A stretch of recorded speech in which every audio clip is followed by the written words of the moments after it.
ఇదే అనుకూల సమయం కాబట్టి హరీష్ రావుని కాంగ్రెస్ ని తెచ్చుకుని లీడ్ చేసి రేపు ఎన్నికల్లో గెలవాలి. ఈ ప్లాన్ కొంతమంది బలంగా ముందుకు తీసుకెళ్తున్నారు. అసలు కుట్ర ఎన్టీవీ ద్వారా చెప్తాను, చెప్పండి.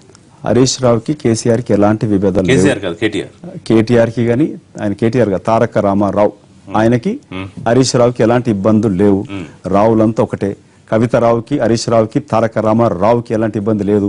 చంద్రశేఖర్ రావుకి ఎలాంటి ఇబ్బంది లేదు. తుమ్మల నాగేశ్వర రావుకి ఎలాంటి ఇబ్బంది లేదు. ఇవన్నీ ప్రజలకి ఏంటంటే, ఇప్పుడు ఈయన ముఖ్యమంత్రి చంద్రశేఖరరావు ప్రవర్తించే తీరును చూసి కొందరు ఎమ్మెల్యేలు, ఎంపీలు నిరుత్సాహపడతాయిట, లేక మంత్రులు నిరుత్సాహపడితే ఇతరు హరీష్ రావు వచ్చి మాట్లాడతాడు. అట్లే మాట్లాడితే నేను కదా నేను చూసుకుంటా అంటాడు. అతను బయటికి వెళ్లకుండా మళ్ళీ అల్లుని దగ్గర ఉంటాడు. రాత్రికి అల్లుడు మామ ఇద్దరు మాట్లాడుకుంటారు. మామ ఇటు వచ్చిన నేనే అతను సంబంధించిన అంటాడు. మంచి పని చేసిన అల్లుడు అంటాడు. ఇద్దరు కలిసే ఉంటారు. ఎలాంటి విభేదాలు లేవు. ఇది మభ్యపెట్టి చేసే ప్రయత్నం.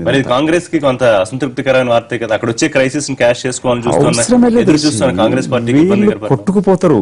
అసలు ఎక్కడ ఈ వచ్చే ఎన్నికలు మీరు గమనించండి. అసలు అల్లుడు హరీష్ గెలుస్తాడా, మామ గెలుస్తాడా అనేది సందేహం. ఇక్కడ వీళ్ళు చేసిన అవినీతి గానీ, లేక ఒక్క హామీ నెరవేర్చకపోవడమే గానీ, తెలంగాణ రాష్ట్రం ఏర్పడ్డాక ఇవాళ కోదండరాం సార్ ఉన్నాడు. ఏ విధంగా ప్రవర్తించడంతో అప్రజాస్వామికంగా అర్ధరాత్రి అరెస్ట్ చేయడం అవసరం వచ్చిందా?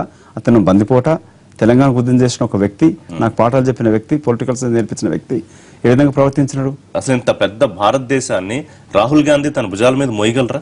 ఆ నమ్మకం ఆయన కలిగించగలుగుతున్నారు ప్రజలకి? గోవాలో ముఖ్యమంత్రి ఓడిపోయినాడు. మణిపూర్ లో కాంగ్రెస్ పార్టీ మళ్ళీ అధికారానికి వచ్చినది. దొంగచాటుగా వీళ్ళు బీజేపీ అక్కడికి వచ్చిన పక్కన తీస్తే, మీరు 5 3 కాంగ్రెస్ రాగలిగినది. అది కూడా రాహుల్ గాంధీ గారి నాయకత్వం జరిగింది. కానీ మీడియాతో ఏ విధంగా ప్రచారం చేసినాడు?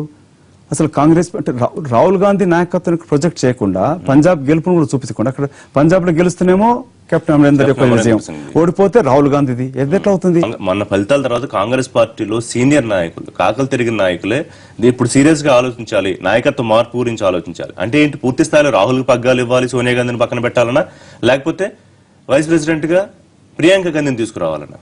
సో ఇప్పుడు రాహుల్ గాంధీ నాయకత్వాన్ని పనిచేస్తుంది. ఎందుకు చెప్తున్నా అంటే, ఒక విష ప్రచారం జరుగుతుంది సోషల్ మీడియాలో, బయట కూడా. రాహుల్ గాంధీ నాయకత్వాన్ని ఇవన్నీ గెలిచినా కూడా, మీకు 2009లో రాహుల్ గాంధీ గారు అత్యధిక మీటింగ్స్ అటెండ్ చేసినాడు, అడ్రస్ చేసినాడు. ప్రధానమంత్రి మన్మోహన్ సింగ్ చేయలే, సోనియా గాంధీ గారు చేయలే. 2009లో కాంగ్రెస్ పార్టీ మళ్ళీ అధికారానికి వచ్చినది, కానీ దాని గురించి ఎవరు మాట్లాడరు. సో రాహుల్ గాంధీ చేసిన విజయాల గురించి ఎవరు మాట్లాడరు. ఇప్పుడు ఇక్కడ ఓడిపోయే వరకు రాహుల్ గాంధీ గురించి